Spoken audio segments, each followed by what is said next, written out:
September മാസമായപ്പോൾ മാവുകൾ ആകെ കൺഫ്യൂഷനിലാണ്. തളിർക്കണോ, പൂക്കണോ, അതോ രണ്ടും കൂടെ ചെയ്യണോ?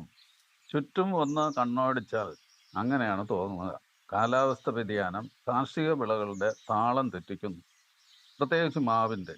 മാവിന് പൂക്കുന്നതിനും കായ്ക്കുന്നതിനും അനുയോജ്യമായ കാലാവസ്ഥ ആവശ്യമാണ്. മാറി മാറി വരുന്ന കാലാവസ്ഥ വ്യതിയാനങ്ങളോട് എല്ലാ മരങ്ങളും പ്രതികരിക്കുന്നത് ഒരുപോലെയല്ല. ചില മരങ്ങൾ സെപ്റ്റംബർ ഒക്ടോബർ മാസമാകുമ്പോഴത്തേക്ക് തളിർക്കുന്നു.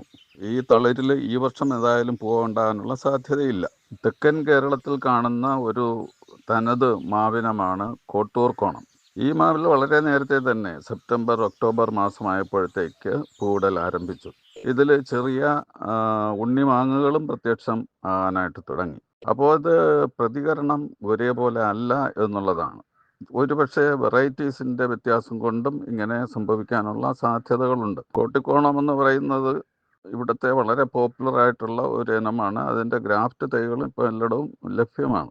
ഒരേ മരത്തിൽ തന്നെ പുതിയ തളിരുകളും അതോടൊപ്പം തന്നെ പൂങ്കുലകളും പ്രത്യക്ഷപ്പെടുന്നത് കാലാവസ്ഥാ വ്യതിയാനത്തിൻ്റെ മറ്റൊരു നേർക്കാഴ്ചയായിട്ട് തന്നെ നമുക്ക് കാണാം. സാധാരണയായിട്ട് 6 മാസം മുതൽ 1 വർഷം വരെ പ്രായമുള്ള തളിരുകളിലാണ് പൂക്കൾ ഉണ്ടാകുന്നത്. അതുകൊണ്ട് തന്നെ നമ്മളിപ്പോൾ കാണുന്ന ഈ തളിരുകളിൽ ഈ വർഷം പൂക്കൾ ഉണ്ടാവില്ല.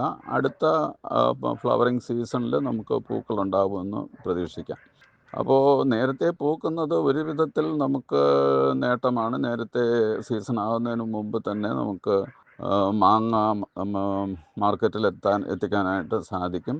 പക്ഷേ ഇത് കഴിഞ്ഞ് തുടർന്ന് വരുന്ന മഴക്കാലം, ഒക്ടോബർ നവംബർ മാസത്തിലുള്ള മഴക്കാലം, അത് എങ്ങനെ ഈ വളർന്നു വരുന്ന മാങ്ങ ബാധിക്കും, അല്ലെങ്കിൽ അതിൻ്റെ സെറ്റിംഗ് പെർസെൻറ്റേജിനെ ബാധിക്കുമോ എന്നൊക്കെ ഉള്ളത് നമുക്ക് നോക്കിയിരുന്ന് കാണേണ്ട ഒരു വിഷയമാണ്.